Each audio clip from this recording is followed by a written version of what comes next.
Muntik namang mawi sa kaguluhan ng concert ng legendary rock band Guns N' Roses sa Peru. 3 oras po kasing late ang banda. Nagsimula ng batuhin ng mga manonood ang stage pero kumalma rin sila nang magsimula na ang tugtugan.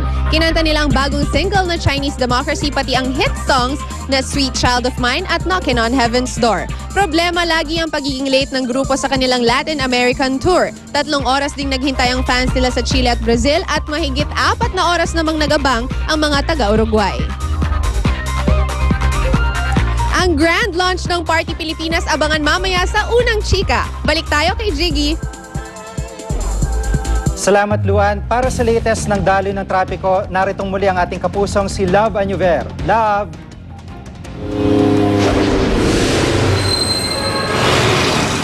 Maraming salamat, Jiggy. Hirit trapiko tayo mga kapuso. Ito na po ang daloy ng trapiko sa umagang ito ng Lunes. Para sa ating mga motorista dyan, ang North Luzon Expressway ang una po namin ipapakita sa inyo. Yung pong nasa kanan ay patungo po ng EDSA. Aba, mas maluwag-luwag ngayon kaysa kanina, no? Medyo maayos-ayos ngayon. At yung kaliwang bahaging lane naman, papasok po ng norte, may kita naman ho ng tuloy-tuloy din pong daloy ng trapiko. Sa may South Luzon Expressway naman ho, tunguhin natin ang South. May kita ho natin ngayon ang tuloy-tuloy pa rin pong daloy ng trapiko dyan sa South Luzon Expressway. Sa may area po yan ng Bikutan. At may kita ho natin yung magkabilang lane, wala rin yung problema.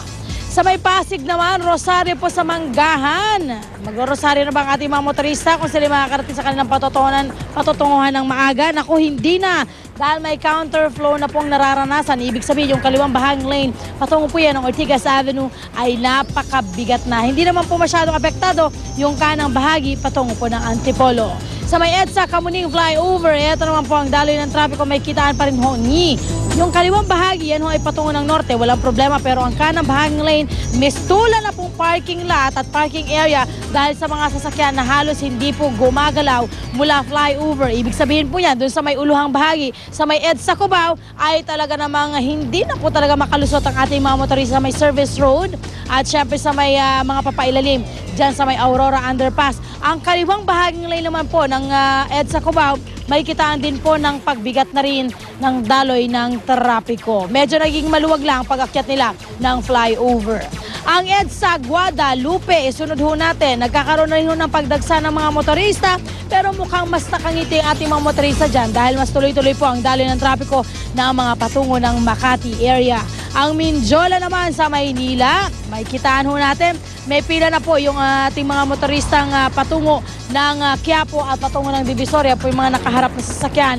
Yan po ang Legarda na nagkakaroon na rin po ng mahabang pila sa mga oras na ito. Pero yung mga patungo ng Santa Mesa sa kanang bahaging lane, no, may kita ho natin ngayon, mas tuloy-tuloy sila at walang problema. May number coding ho tayo ngayong araw ng Lunes, mga plakang nagtatapos sa numbers 1 and 2. Alam nyo na po ang dapat ninyong gawin, kaya kayo binibigyan ng mga lisensya, ha? Sumunod po tayo sa batas trapiko. Muli po nag-iisang Reyna ng Kalsada, Love Añuver, balik sa'yo, Jiggy. Love, live mula sa North Luzon Expressway.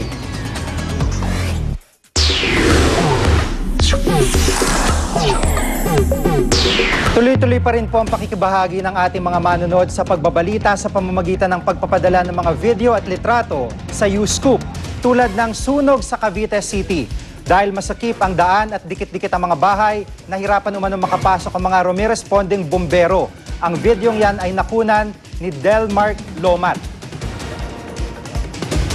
May sarili na pong website ang U-Scoop para magpadala ng mga video at litrato ng mga mahalagang balita. Mag-log on sa www.uscoop.tv. Para naman magpadala ng text at MMS, i-text ang scoop, space, message space, ang inyong pangalan at address at ipadala sa 4627. Pwede rin kayong magsama ng litrato at video.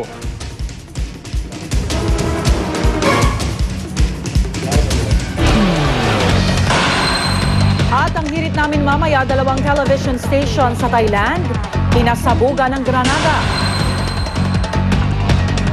At makasaysayang cello sa Australia, muling kinondisyon para magamit sa live performance. Samantala, narito naman sina Lynn at Connie sa ating UH Summer Tambayan.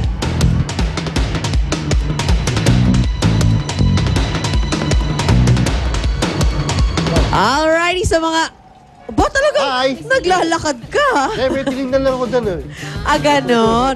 Uy, pero Arn, I'm sure hindi ka makakapunta kasi sa Quezon, di ba? Sa mga hindi po makakapunta ng Quezon o yung mga probinsya ngayong Holy Week, huwag kayong mag-alala dahil marami pa kayong pwedeng puntahan. Pagkatapos yung mag-visita iglesia at saka yung magbabasa. Tama. Ito po yung mga resorts. Naku, maglista-lista na po kayo. Yan. Within Metro Manila lang po na po pwede niyong pasyalan. Ito, watch this. Roll, Betamax. Oh, Metamax? Yes. In the mood na ang lahat para magbakasyon. Di naman kailangang lumayo dahil maraming resorts in the metro. Sa Amoranta Sports Complex sa Quezon City, sa halagang 25 pesos, makaliligo ka na. Pwede rin pumunta sa Flamingos Garden Resort sa Marikina City. 60 pesos na ang entrance fee para sa mga bata at 100 pesos for adults. Mawawala sa katawan ng summer heat pag nagpunta sa Manila Water Boom sa Pasay City. At kung mas maraming pool naman ang gustong pagpilian, pwedeng pumunta sa Ace Water Spa sa Quezon City. Ang mga resort hindi lang out of town. Sa sandaling biyahe at sa kaunting halaga, pwede nang mag-enjoy ang pamilya.